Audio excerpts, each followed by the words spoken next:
Hey, how's it going? This is Chad Morris here again with a new video, and I'm going to be reviewing the mid-level offering from Ibanez, the RG470AHM. I especially wanted to review this guitar right out of the box before I put my pickups in and got a good setup on it. I picked this guitar up from the Hollywood Guitar Center in early December of 2018, and I've been playing it almost every day since, really putting it to the test. So in this video I'll be testing the RG by playing alongside some recordings I tracked out, just to give you guys an idea of the stock sound. So as we all know, the RG series is a very iconic brand in the world of guitar. To give you a background of my history with Ibanez, my first electric was actually an RG120, and it really got me started playing rock and blues. Since then I've played a couple of high-level Elite Series Ibanez guitars like the Steve Vai Gem. Everybody knows there's nothing quite like a gem. And I also played the JS1000, Joe Satriani's guitar. One of my favorite guitars with such an amazing tone. And as you can see by my wall, Steve and Joe are some of my idols, among a few others, of course.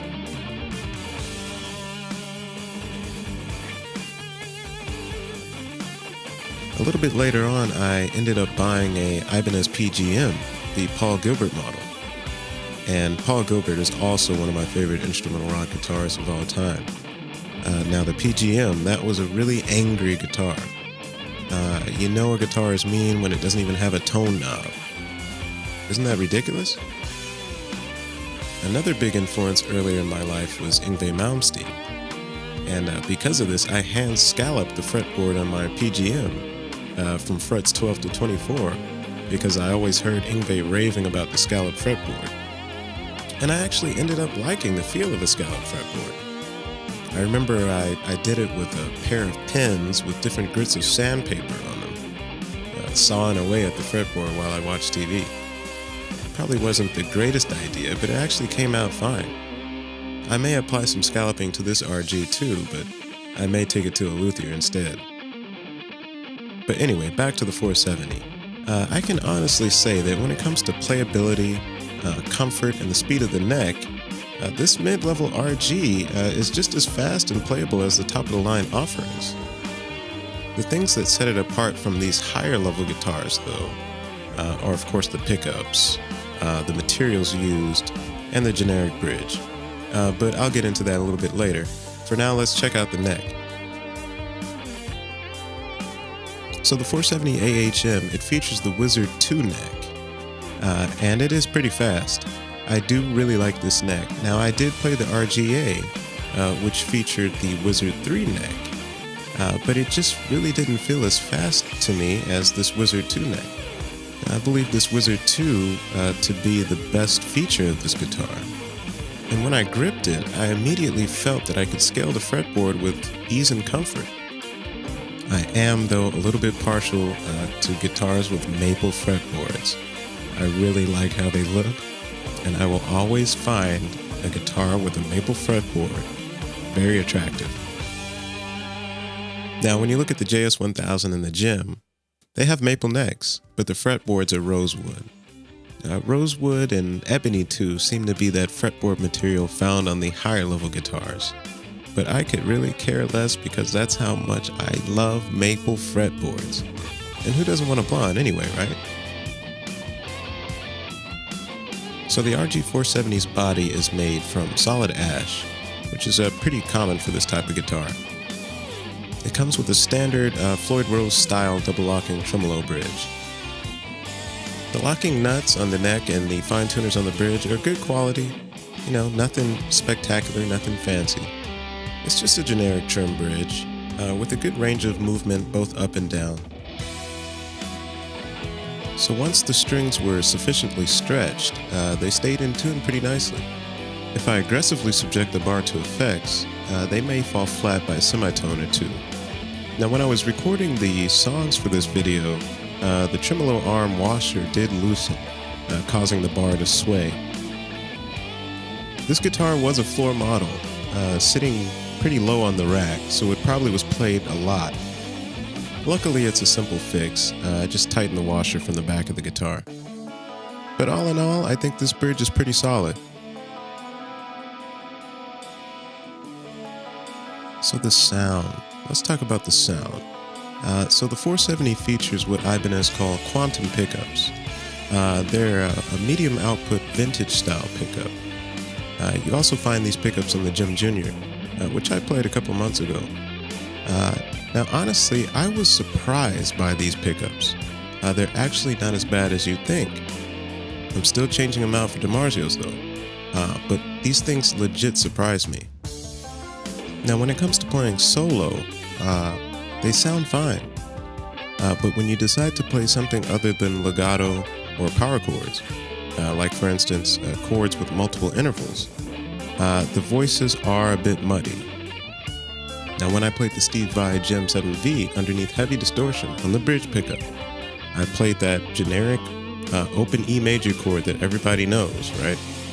And the only way I could describe it was each note, each interval was its own little world. It shocked me because at the time I never knew that such clarity could exist underneath distortion. That's the mark of an elite level pickup. The Quantums, of course, they don't deliver this, but they still hold their own. So I recorded a little backing track to solo alongside and kind of test some of the pickup selections on this guitar. Take a listen.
So you can kind of get away with playing this guitar without upgrading the pickups, but imagine how it's going to sound with some elite quality, high output humbuckers.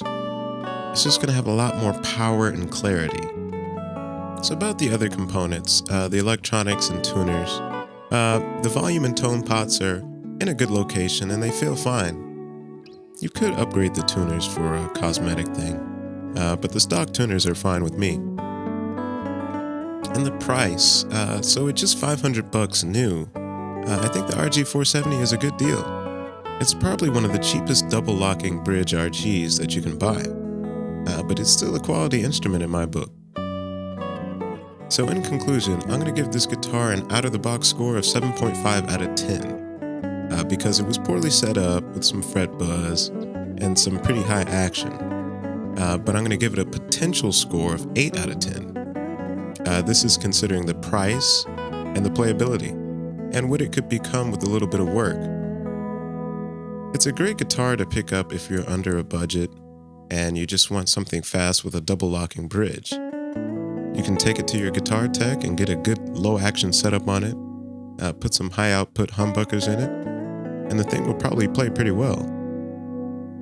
So this concludes my review of the RG470, and my next video will most likely be a picking tutorial on developing a picking system that works across multiple genres. But until then, this has been Chad Morris, and thanks for watching.